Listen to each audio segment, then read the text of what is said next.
them.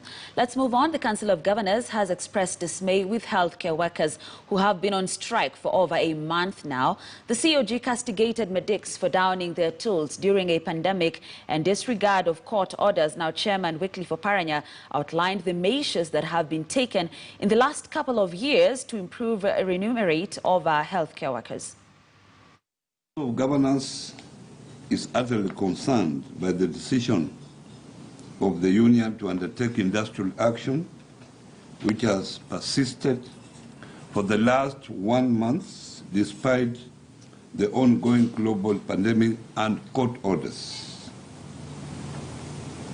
The Council considers this move to be against the right to life and the right to the highest attainable standards of health care, as guaranteed under Article 26 and 43 of the Kenya Constitution. We deeply appreciate the commitment and the selflessness of healthcare workers who are and remain at the front line in the fight against the COVID-19 pandemic. It is on this premise that the Council is saddened by the move by the union. The Council of Governors would like to inform members of the public that health being devolved function, county governments have been on the forefront to ensure that the interests of all workers are upheld.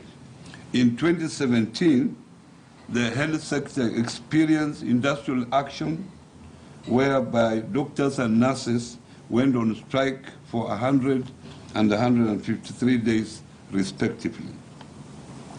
This paralyzed the health sector, resulting to deaths of innocent Kenyans.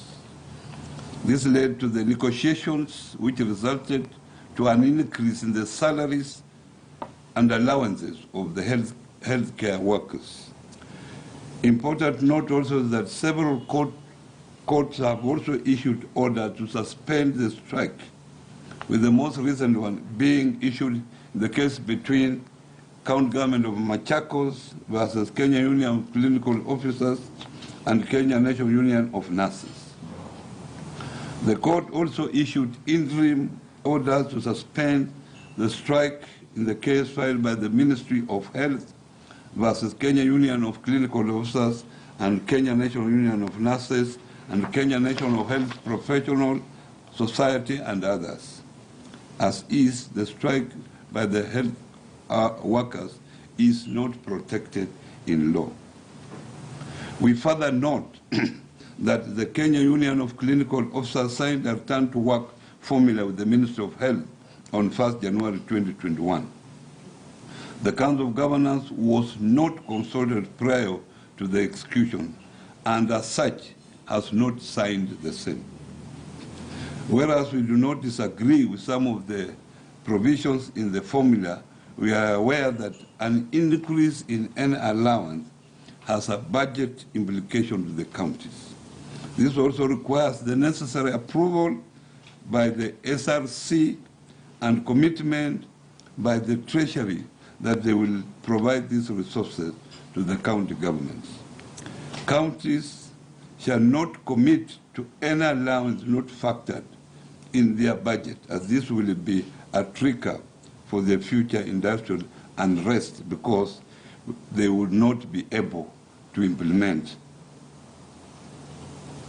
County governments wish to reiterate that any health worker who absconds from duty will be dealt with in accordance with the law. No worker should expect to walk out of their jobs and then walk back when they do so wish. The county governments are not a revolving door.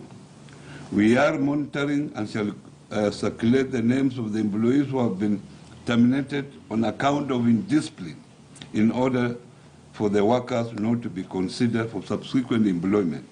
But